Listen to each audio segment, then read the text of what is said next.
Ethan Carter was a man who had learned to live without looking back. Every morning he woke before sunrise, made 2 bowls of oatmeal, one for himself and one for his 6-year-old daughter.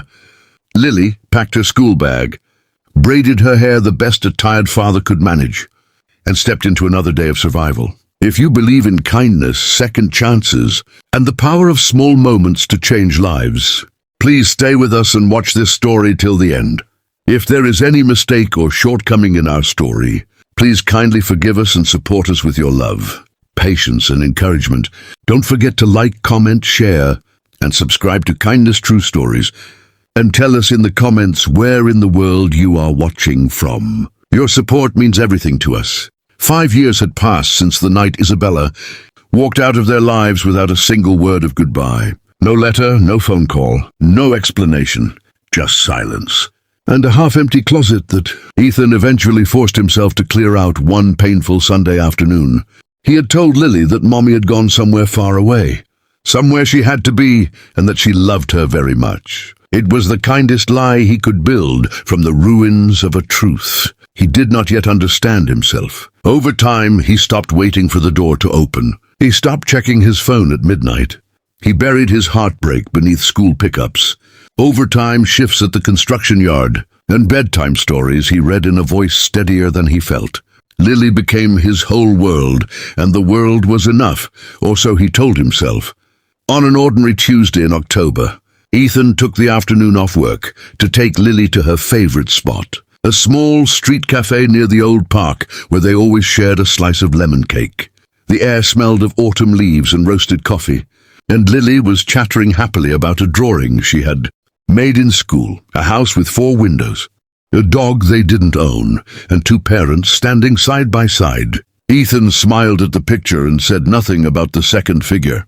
They found a table outside, ordered their usual, and Lily began arranging sugar packets into a castle the way she always did. Ethan was scrolling through work messages on his phone when he heard it. Not a scream, not a cry. Just 4 words, spoken in the softest, most shattered voice he had ever heard from his daughter. "Daddy, that's Mommy."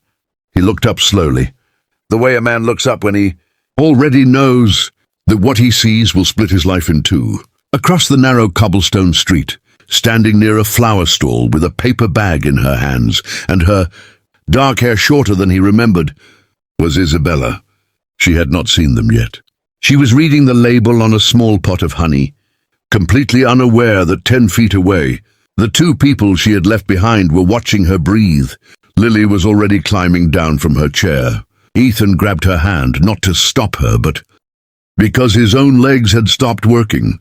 Isabella looked up.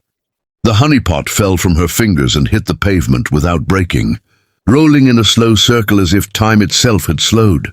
Her face went through 10 emotions in 3 seconds: shock, grief, longing, guilt, and something else Ethan could not name yet.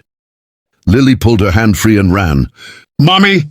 The word rang out across the street like a church bell, and Isabella dropped to her knees right there on the cobblestones, arms open, catching her daughter with the force of 5 years of missing her. She was crying before Lily even reached her. Ethan crossed the street on legs that felt like borrowed things. He stood a few feet away, watching his daughter press her small face into a woman's neck and say, "I knew you would come back." "I knew it!" Isabella looked up at Ethan over Lily's shoulder.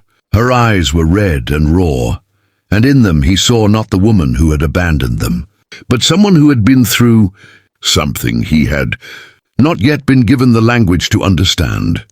"Ethan," she whispered, "I am so sorry. I need to explain everything." They sat at the cafe for 3 hours that afternoon. Isabella told him about the diagnosis she had hidden from him, a serious illness she had been too terrified to burden him with, a treatment that had taken her across the country, a battle she had fought alone because she believed wrongly and desperately that disappearing was an act of protection rather than abandonment. She had survived. She had spent the last 8 months trying to find the courage to come home. Ethan listened without interrupting. He did not forgive her in that first hour, or even in the first week. Forgiveness, he would learn, is not a door you open once. It is a hallway you walk through slowly, with patience and pain and grace. But as he sat there watching, Lily fall asleep in her mother's arms for the first time in 5 years, he understood something he had not expected to understand that day. Some people disappear not because love left them, but because life broke something in them they did not know how to fix in front of you. And sometimes, if you are very lucky, they find their way back. If this story touched your heart, please like, share, and subscribe to Kindness True Stories, where every story reminds us that love, even when it goes quiet, never truly disappears. Thank you for watching.